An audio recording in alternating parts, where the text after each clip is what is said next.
મળી રહી છે। ઓકે કિંજલ, આગળ પણ આપણી પાસેથી જાણકારી લેતા રહીશું, પણ એ મહત્વપૂર્ણ છે કે 7 વિધાનસભા સીટથી ઘેરાયેલું આખી લોકસભા બેઠક, અને આ લોકસભા બેઠકમાં કયા બૂથ પ્લસ થાય છે, કયા બૂથ માઇનસ થાય છે તે આપણે જોઈશું। પણ ગુજરાત કોલેજ એટલે કે અમદાવાદ પશ્ચિમમાં કેવો માહોલ થઈ રહ્યો છે, ત્યાં સંવાદદાતા જિગ્નેશ પટેલ જોડાયેલા છે। જિગ્નેશ, ક્યાં આ ગુજરાત કોલેજ ખાતે અત્યારે ત્યાં થઈ શું રહ્યું છે નહીં, અને સાથે જ કોઈ પણ પ્રકારની અનિચ્છનીય ઘટના ન બને તે માટે પણ અલગ અલગ વ્યવસ્થા કરવામાં આવી છે, જેથી કરીને કોઈ પણ પ્રકારે કોઈ ભીડ એકત્રિત ન થાય તે બાબતનું પણ એટલું જ ધ્યાન રાખવામાં આવી રહ્યું છે। અમદાવાદ પશ્ચિમ લોકસભા બેઠકમાં જોઈએ તો એલિસ બ્રિજ, અમરાઈવાડી, દરિયાપુર, જમાલપુર ખાડિયા, મણિનગર, દાણી લીમડા અને અસારવા એમ 7 વિધાનસભા બેઠક ભેગી કરી અને લોકસભા બેઠક અમદાવાદ પશ્ચિમ બની રહી છે।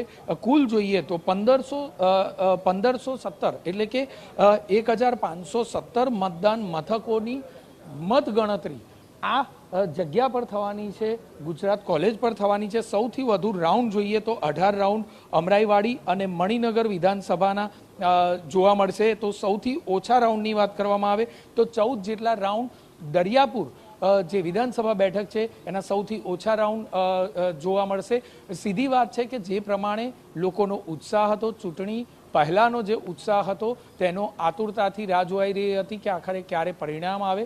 હવે આજના દિવસે જ્યારે પરિણામ છે ત્યારે મહત્વની બાબત એ છે કે પરિણામ જે પણ આવે, પરંતુ ભારતીય જનતા પાર્ટી વિજેતા બનશે તો કોઈ પણ પ્રકારની ઉજવણી કરવામાં નહીં આવે તેવું અગાઉથી જાહેરાત કરવામાં આવી હતી, કારણ કે રાજકોટનો જે અગ્નિકાંડ થયો હતો તે અગ્નિકાંડ બાદ આ વિધિવત રીતે જાહેરાત કરવામાં આવી હતી કે રાજ્યમાં કોઈ પણ જગ્યાએ ઉજવણી કરવામાં આવશે નહીં, જેથી કરીને જે કાર્યકર્તાઓ છે તે કાર્યકર્તાઓનો કેટલેક અંશે જે ઉત્સાહ મતગણતરી બાદ જોવા મળતો હતો તે આ વખતે કદાચ તે પ્રકારના ચિત્રો જોવા નહીં મળે, પરંતુ જે રીતે મતગણતરીનો સમય થતાની સાથે જ મોટી સંખ્યામાં કાર્યકર્તાઓ અને ઉમેદવારો મત ગણતરી ક્ષેત્ર છે તે જગ્યા પર જોવા મળતા હોય છે। ગણતરીની મિનિટોમાં જ તમામ વ્યક્તિઓની ચહલપહલ શરૂ થઈ જશે, કારણ કે સ્ટ્રોંગ રૂમમાંથી જે ઈવીએમ છે તે બહાર લાવવામાં આવશે અને તુરંત જ તેની ગણતરીની શરૂઆત કરવામાં આવશે।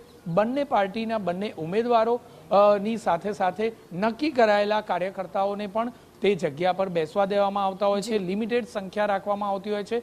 બંને જે કોઈ પાર્ટી હોય તે તમામ પાર્ટીઓના વ્યક્તિઓને સાથે રાખી અને તેમની હાજરીમાં મતગણતરી થતી હોય છે, જેથી કરીને આગળથી કોઈ પણ પ્રકારના પ્રશ્નો ઉપસ્થિત ન થાય। સૌપ્રથમ બેલેટ પેપરની ગણતરી કરવામાં આવતી હોય છે અને ત્યારબાદ ઈવીએમ ના માધ્યમથી જે પણ વોટિંગ કરવામાં આવ્યું હતું તેની મતગણતરી કરવામાં આવશે। આ વખતે ખૂબ જ આશાસ્પદ કહી શકાય કે પ્રચાર કરવામાં આવ્યો હતો ભારતીય જનતા પાર્ટી દ્વારા 26માંથી 26 બેઠક મેળવવા માટેનો ગુજરાતમાં દાવો કરવામાં આવ્યો છે। સાથે જ 400 ને પાર લઈ જવાની એક વાત હતી, તેને લઈને પણ પરિણામો પર સૌ કોઈની નજર છે। ત્યારે હવે જે આ ટાર્ગેટ છે તે ટાર્ગેટ પૂર્ણ થાય છે કે કેમ તેના પર સૌ કોઈની નજર છે, અને એટલા માટે જ આજનો દિવસ તમામ લોકો માટે મહત્વનો છે, તમામ ઉમેદવારો માટે મહત્વનો છે અને તમામ પાર્ટીઓના કાર્યકર્તાઓ માટે પણ એટલો જ મહત્વનો છે। બિલકુલ જિગ્નેશ, અમદાવાદ પશ્ચિમમાં કોણ આગળ કોણ પાછળ તેની અપડેટ સતત આપની પાસેથી મેળવતા રહીશું।